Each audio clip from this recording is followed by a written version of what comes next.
నీ దేవుడు ఎవరో తెలుసా? సర్వకార్యాలు నీ జీవితంలో చేస్తాడు.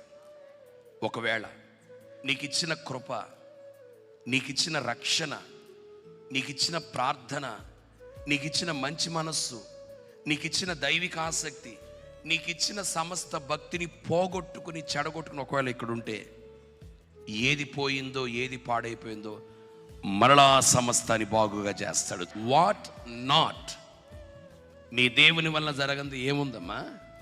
ఆయన సర్వకార్యాలు చేస్తాడు. ఆమేన్. నువ్వు కోరుకుంది ఇస్తాడు. ఆకాశపు దీవెన, భూ సంబంధమైన దీవెన సమస్తాన్ని నీకు ఇస్తాడు.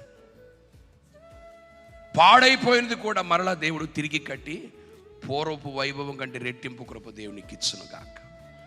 ఒక్క మాటలో ఏమన్నాడు తెలుసా? తల్లి గర్భములోంచి నేను నిన్ను తీసుకుని వచ్చా.